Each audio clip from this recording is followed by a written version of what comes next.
Donc ici, nous sommes dans la salle d'innovation pédagogique Burgess. C'est une des deux salles disponibles à l'Université d'Angers. La deuxième se trouve à l'UFR Santé.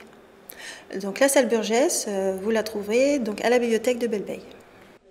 Cette salle est différente d'une salle classique parce que l'enseignant a tout loisir de faire travailler ses étudiants en groupe. Tous les mobiliers peuvent être facilement mobiles, donc les chaises sont roulantes, les tables sont roulantes, les tableaux blancs sont roulants, donc on peut tout déconfigurer et reconfigurer comme on veut. C'est ça qui plaît aux enseignants parce qu'avant d'utiliser les outils numériques, ce qu'ils cherchent, c'est vraiment d'avoir une salle où ils peuvent faire travailler autrement leurs étudiants.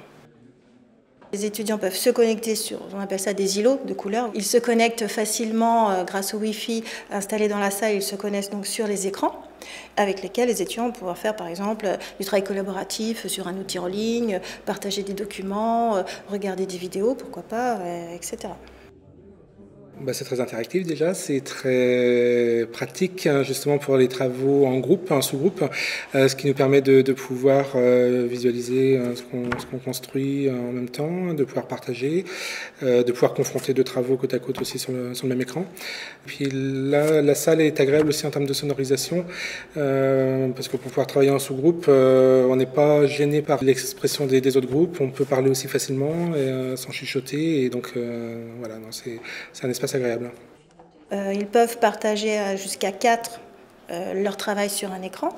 Et après, il y a le partage dans la salle, c'est-à-dire que l'enseignant, lui, doit prendre en main quand même l'application qui est installée dans la salle, et lui va le projeter son cours sur un écran, qui est derrière moi, là, le grand écran, mais il peut aussi décider de projeter le cours d'un îlot sur l'écran principal, ou le cours d'un îlot sur un autre îlot, etc. Donc partager les écrans entre étudiants.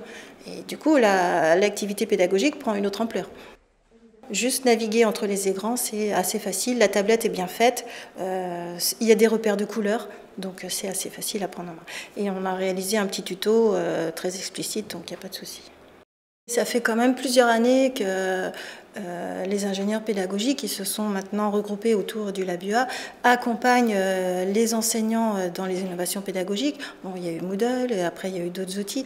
Donc là, le projet de cette salle a plu tout de suite aux enseignants.